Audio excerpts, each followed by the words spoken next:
এক বছর পর সপরিবারে বাপের বাড়িতে ফিরছেন দেবী দুর্গা। শুরু হয়ে গেছে দেবীর আগমনের কাউন্টডাউন। চারদিকে এখন সাজো সাজো রব। চলছে ঘরের মেয়েকে বরণের তোড়জোড়। ত্রিপুরা জুড়ে পুজো আয়োজকদের এখন তুমুল ব্যস্ততা। ঊনকোটি জেলার কুমারঘাটে বনেদি ক্লাব সুভাষ সংঘের উদ্যোগে চলছে বিশাল আয়োজন। দুবাইয়ের মিরাকেল গার্ডেনের আদলে গড়ে উঠেছে ক্লাবের পুজো মণ্ডপ। সুভাষ সংঘের সম্পাদক চন্দন দেবরায় জানান, এবারে তাদের ৪৭তম আয়োজন। দুবাইয়ের মিরাকেল গার্ডেনকে এবছর তুলে ধরা হয়েছে।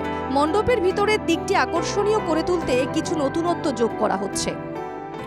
আমাদের দুবাই থেকে মিরাকেল গার্ডেনকে আমরা চয়েস করেছি এবং এই প্যান্ডেলটাকে অতি সুন্দরভাবে আমরা সাজানোর চেষ্টা করছি এবং ভিতরে আকর্ষণ আপনারা দেখলে বুঝবেন, অনেকগুলো নতুনত্ব আমরা এখানে আনার চেষ্টা করছি।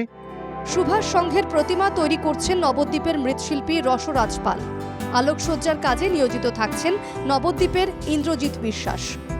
পুজোর দিনগুলো যাতে শান্তিপূর্ণভাবে কেটে যায় সেজন্য ক্লাব কর্তৃপক্ষ বিশেষ ব্যবস্থাও নিয়েছে। মূর্তি তৈরি করছেন রসরাজ পাল, উনিও নবদ্বীপ নদিয়ার। লাইটিং এ আসছেন ইন্দ্রজিৎ বিশ্বাস, উনিও নবদ্বীপ নদিয়ার।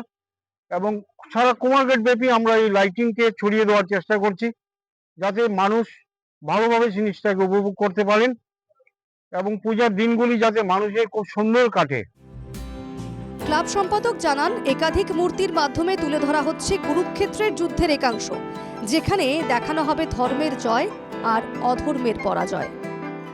ধর্মের জয়, অধর্মের পরাজয় ওটি ফুটিয়ে তুলছেন কৃষ্ণ।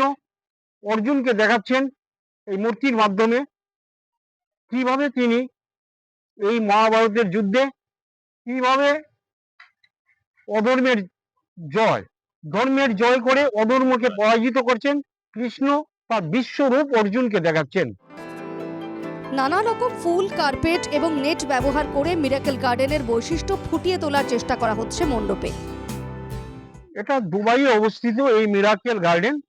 এই গার্ডেনের বৈশিষ্ট্যের মধ্যে আসছে কিভাবে বিভিন্ন রকমের ফুল এবং কার্পেটের মাধ্যমে, মেটের মাধ্যমে ফুটিয়ে তোলা যায় এবং এটাকে ফুটিয়ে তোলার চেষ্টাই আমরা করছি। কুমারঘাটের এই পুজো বছরের সব আয়োজনকেই ছাপিয়ে যায়।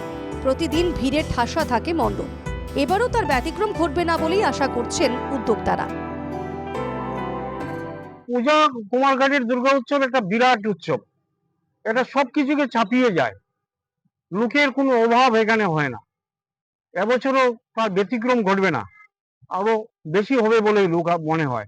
কৈলাসহর, কুমারঘাট, ধর্মনগর, চুরাইবাড়ি, আগরতলা, সাবরুম, বিলুনিয়া থেকেও এখানে আমরা লোক পাই।